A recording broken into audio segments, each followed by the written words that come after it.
মাতৃৰ কৰুণ কাহিনীয়ে বুকু কঁপাই তুলিব আপোনাৰ। পুত্ৰ বোৱাৰীৰ অত্যাচাৰ সহিব নোৱাৰি অৱশেষত আৰক্ষীৰ কাষ চাপিছে ৮৫ বছৰীয়া বয়োজ্যেষ্ঠ মাতৃয়ে। এই ঘটনা সংঘটিত হৈছে শিৱসাগৰৰ ফুকন নগৰৰ মেটেকা ঘাটত। এই কৰুণ ঘটনাৰ বলি এইগৰাকী ৮৫ বছৰীয়া মাতৃ গুণলতা বৰা।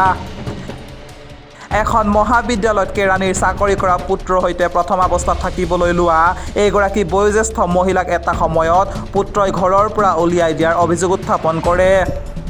তাৰ পাছৰে পৰা আন এটা পুত্ৰৰ সৈতে থাকিবলৈ লৈ মাতৃ গুণলতা বৰাই। কিন্তু চৰকাৰী চাকৰি কৰা আন এগৰাকী বোৱাৰীয়েও মাতৃক লগত ৰাখিবলৈ নিদিয়ে স্বামীক। তাৰ পাছৰ পৰা বুকুত এচপৰা শিল লৈ লঘোণে ভোকে বৃদ্ধাশ্ৰমলৈ বুলি ঘৰৰ পৰা ওলাই আহিবলৈ বাধ্য হয় এইগৰাকী দুৰ্ভগীয়া মাতৃয়ে। তেনে সময়তে স্থানীয় লোকে উদ্ধাৰ কৰি পুনৰ ঘৰলৈ লৈ যায় বয়োজ্যেষ্ঠ মাতৃ গুণলতা বৰাক। আৰু আজি ৩গৰাকী জীয়ৰীক লগত লৈ শিৱসাগৰ আৰক্ষীৰ কাষ চাপিছে এইগৰাকী দুৰ্ভগীয়া মাতৃয়ে। আৰক্ষীক অভিযোগ দাখিল কৰি ন্যায়ৰ বাবে প্ৰাৰ্থনা জনায় মাতৃৰ সৈতে জীয়ৰীয়ে। লগতে অসমৰ মুখ্যমন্ত্ৰী ডক্টৰ হিমন্ত বিশ্ব শৰ্মাকো বিষয়টোৰ সন্দৰ্ভত গুৰুত্ব আৰোপ কৰিবলৈ হাতজোৰ কৰি আহ্বান জনায় নিৰ্যাতনৰ বলি হোৱা বয়োজ্যেষ্ঠ মাতৃগৰাকীয়ে। উল্লেখ্য যে যি সময়ত প্ৰণাম আঁচনিৰ জৰিয়তে পিতৃ মাতৃৰ বন্দনা কৰিবলৈ চৰকাৰী চাকৰিয়ালক চৰকাৰে সুবিধা দিছে, তেনে সময়তে শিৱসাগৰত সংঘটিত জীয়া ছবিৰ ঘটনাই চকু কপালত তুলিছে ভব্য সমাজৰ।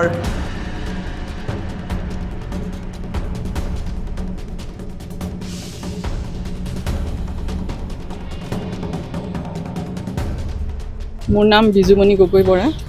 মই আজি থানাত আহিবলগীয়া কাৰণটো হৈছে মাক মাৰ ল'ৰা বোৱাৰীয়ে বহুত অত্যাচাৰ কৰিছে।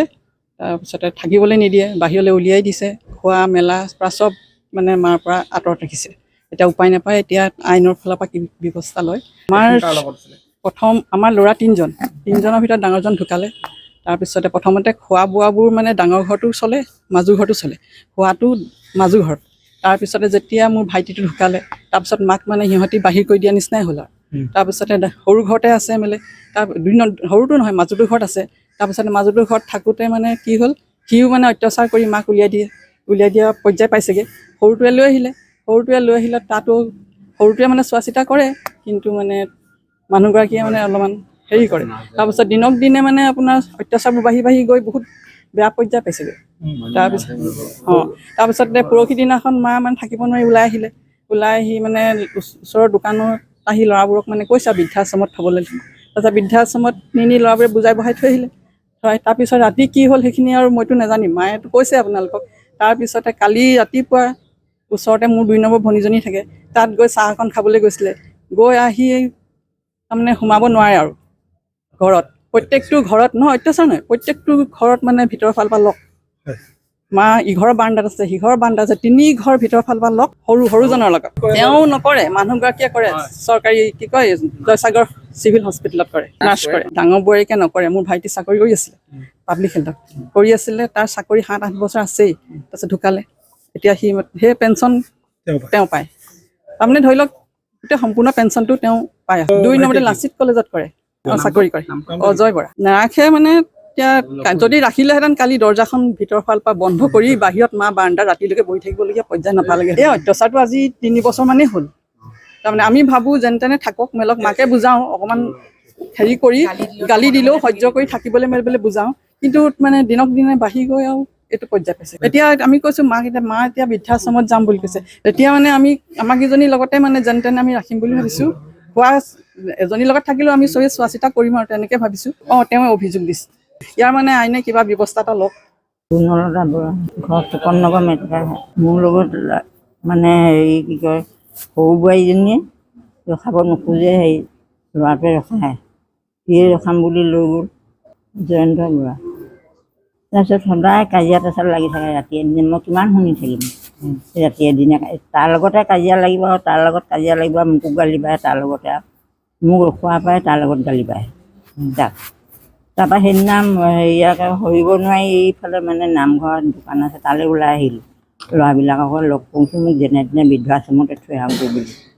তাৰপৰা আহিলোঁ নহয়, আহিলত তাৰপৰা গৈ পাইছোঁ আৰু পাছত তাই মানে কেলৈ যাব লাগে বুলি উধাই মুধাই গালি পাৰিছে আৰু মই এনেকুৱাতে গৈছোঁ বুলি কৈছোঁ। ল'ৰাটোও কৈছে তই কেলৈ যাব লাগে, তোক বোলো কাহিনী বেয়াই কৈছিলোঁ মোক থৈ আগে নথওঁগৈ, সেইকাৰণে আমি ল'ৰাবিলাককে ক'বলৈ গৈছোঁ। তেতিয়া সুধিছে আৰু মানুহে কেলৈ ওলাই আহিছে, মই তেনেকুৱা কথা। আগতে হেৰি অজয় বৰাৰ লগত লাচিত কলেজত খুব গালি পাৰি থাকে যেতিয়াই তেতিয়াই খাই বৈ হেৰি কৰি। তাৰপৰা সৰুটোৱে আকৌ ক'লে বোলে বৈ বোলে মোৰ গুৰিতে থাকিবি বোলে খাবি। সৰুজনে এতিয়া একো নাই, আগতে দোকান আছে, সৰুটোৱে ৰাখে, মানুহজনীৰ পৰা নোৱাৰে নহয়। মুখ্যমন্ত্ৰী মন্ত্ৰী আপোনালৈ অনুৰোধ জনাইছোঁ যে মোক কিবা উপায় লাগে, মোৰ ঘৰত থাকিব নোৱাৰা হৈছোঁ, মোৰ যিকোনো উপায়ে মোক কিবা এটা কৰক। শিৱসাগৰৰ পৰা Farid Ali report, news 12 Assam north east.